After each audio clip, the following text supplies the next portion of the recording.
اور لکھنؤ اسکول کا ایک اپنا لطف ہے، زبان کا لطف، وہاں کی فکر کا لطف اور لب و لہجے کا ایک الگ مزہ ہے۔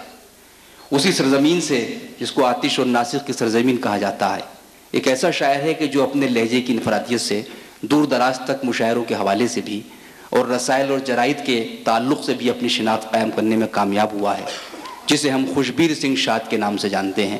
میں ان سے درخواست گزار ہوں کہ وہ تشریف لائیں اور اپنی خوبصورت شاعری سے اس مشاعرے کو خوشبوئیں بخشیں۔ جناب خوشبیر سنگھ شاد صاحب۔ مطلب کر رہا ہوں کہ سزائیں جتنی ملی ہیں اس ایک بھول کی ہیں۔ کیا بات ہے۔ سزائیں جتنی ملی ہیں اس ایک بھول کی ہیں کہ ہم نے زندگی شرطیں تیری قبول کی ہیں۔ سزائیں جتنی ملی ہیں اس ایک بھول کی ہیں کہ ہم نے شرطیں تیری کہ ہم نے زندگی شرطیں تیری قبول کی ہیں۔ اور سوال ہم نے کیا جب کبھی محبت کا، سوال ہم نے کیا جب کبھی محبت کا، تو دوستوں نے بڑی قیمتیں وصول کی ہیں۔ کیا کہنے، سوال ہم نے کیا جب کبھی محبت کا، واہ واہ واہ واہ واہ، سوال ہم نے کیا جب کبھی محبت کا، تو دوستوں نے بڑی تو دوستوں نے بڑی قیمتیں وصول کی ہیں۔ اور میں اپنے چہرے کی رنگت کو کب کا بھول چکا، میں اپنے چہرے کی رنگت کو کب کا بھول چکا، بڑی نوازشیں مجھ پر سفر کی دھول کی ہیں۔ میں اپنے چہرے کی رنگت کو کب کا بھول چکا، بڑی نوازشیں مجھ پر سفر کی دھول کی ہیں۔ اور صاحب یہ شعر کہ مجھے بھی جینے کے سب داؤ پیچ آتے ہیں، مجھے بھی جینے کے سب داؤ، مجھے بھی جینے کے سب داؤ پیچ آتے ہیں، میرے ضمیر میں پھانسیں مگر اصول کی ہیں۔ مجھے بھی جینے کے سب داؤ پیچ آتے ہیں، کیا کہنے، مجھے بھی جینے کے سب داؤ پیچ آتے ہیں، میرے ضمیر میں پھانسیں مگر اصول کی ہیں۔ اور صاحب شعر کر رہا ہوں کہ سخن کے پھول کھلانے کو ہم کہاں جائیں، سخن کے پھول کھلانے کو ہم کہاں جائیں، کھلانے کو ہم کہاں جائیں، یہاں تو جتنی زمینیں ہیں سب نزول کی ہیں۔ سخن کے پھول کھلانے کو ہم کہاں جائیں، یہاں تو جتنی زمینیں ہیں سب نزول کی ہیں۔ اور سزائیں جتنی ملی ہیں اس ایک بھول کی ہیں۔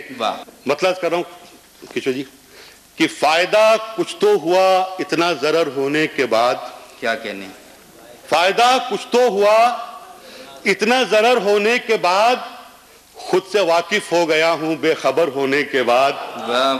فائدہ کچھ تو ہوا اتنا ضرر ہونے کے بعد، خود سے واقف ہو گیا ہوں بے خبر ہونے کے بعد۔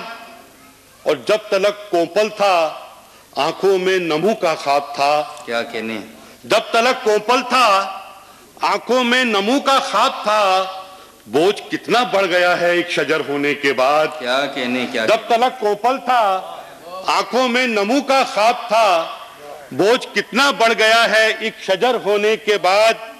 اور صاحب یہ شعر کہ رائے گاں مٹی سے بھی بنتی ہیں کیا کیا صورتیں، کیا کہنے، رائے گاں مٹی سے بھی بنتی ہیں کیا کیا صورتیں، راز یہ مجھ پر کھلا ہے کوزہ گر ہونے کے بعد۔ رائے گاں مٹی سے بھی، رائے گاں مٹی سے بھی بنتی ہیں کیا کیا صورتیں، رائے گاں مٹی سے بھی بنتی ہیں کیا کیا صورتیں، راز یہ مجھ پر کھلا ایک کوزہ گر ہونے کے بعد۔ اور صاحب یہ شعر کہ دھوپ کی کرنوں کو سمجھاؤ کہ مت مایوس ہوں، کیا کہنے، دھوپ کی کرنوں کو سمجھاؤ کہ مت مایوس ہوں، برف پگھلے گی تمازت کا اثر ہونے کے بعد۔ دھوپ کی کرنوں کو سمجھاؤ کہ مت مایوس ہوں، برف پگھلے گی تمازت کا اثر ہونے کے بعد۔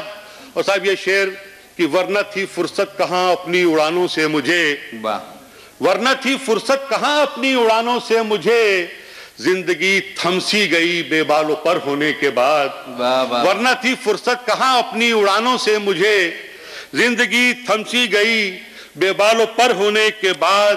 اور شاد اپنے درد سے اب مرہموں کی بات کر، کیا کہنے، شاد اپنے درد سے اب مرہموں کی بات کر، پتھروں سے کیا شکایت زخم سر ہونے کے بعد۔